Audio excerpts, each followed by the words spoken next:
وَلَقَدْ يَسَّرْنَا الْقُرْآنَ لِلذِّكْرِ فَهَلْ مِن مُّدَّكِرٍ. Certainly, we have made the Quran simple for the sake of admonishment. So, is there anyone who will be admonished?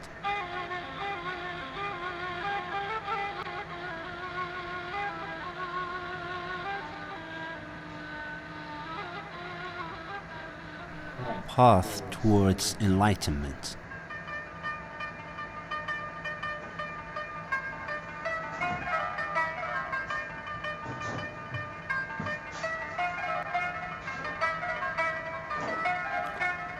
In the name of God, the Merciful, the Compassionate.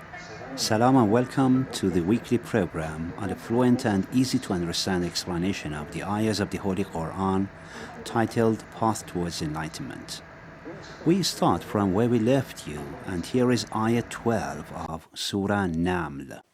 وأدخل يدك في جيبك تخرج بيضاء من غير سوء في 9 آيات إلى فرعون وقومه إنهم كانوا قوما فاسقين.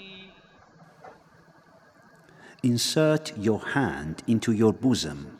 It will emerge white without any fault, among 9 signs for Pharaoh and his people.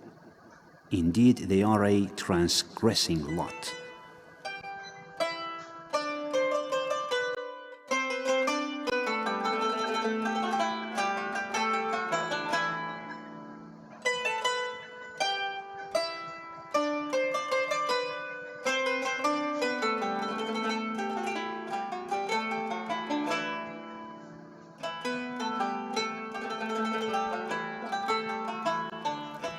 Dear listeners, last week we said that on being formally entrusted with prophethood for the mission to Pharaonic Egypt, Moses underwent divine tests, such as his witnessing of flames emanating from a green bush without its leaves burning even a little bit, and then the turning of his staff into a serpent when he threw it down on God's command, followed by its return to its original wooden shape when on God's command he hesitatingly picked it up.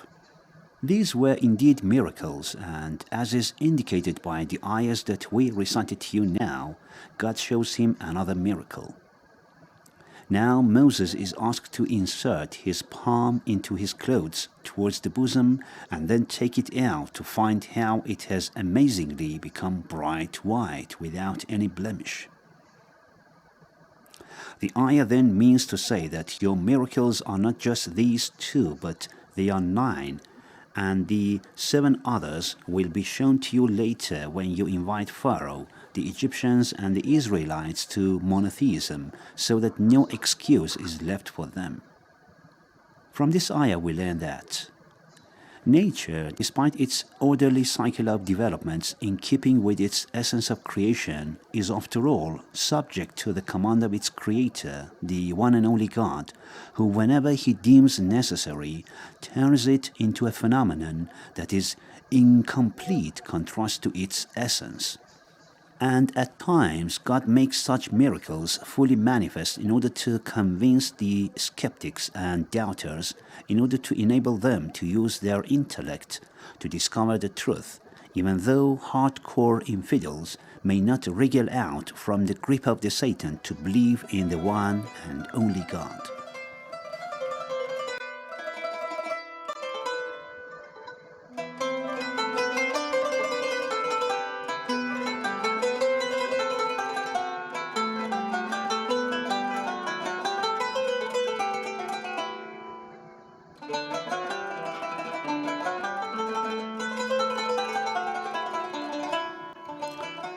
Dear listeners, now it is time to listen to ayahs 13 and 14 of Surah Naml as the concluding ayahs of this episode. فلما جاءتهم آياتنا مبصرة قالوا هذا سحر مبين. وجحدوا بها واستيقنتها أنفسهم ظلما وعلوا فانظر كيف كان عاقبة المفسدين. But when our signs came to them as eye-openers, they said, "This is plain magic." They belied them, though they were convinced in their hearts, wrongfully and defiantly. So observe how was the fate of the agents of corruption. Moses, on entering Egypt, went to the Pharaoh and invited him and his people to monotheism. But despite seeing some of the amazing miracles, the tyrant refused to believe in God and accused the prophet of being a magician.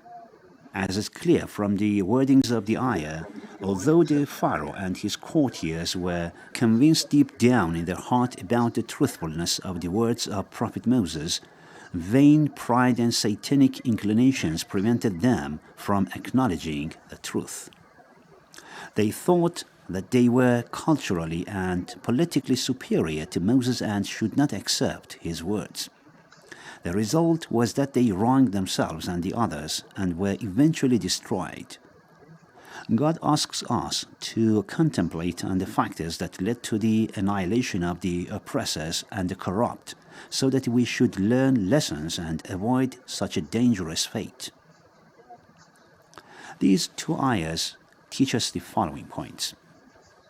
Faith is higher than self-assumed knowledge, and it is faith that grants certitude to the true believers by making them accept and acknowledge the truth. Those who are weak of faith deny the realities, even though deep down in their hearts they realize it is the truth. One of the obstacles in accepting and acknowledging truth is arrogance and a false sense of superiority. And the fate of the oppressors and the corrupt is destruction and annihilation.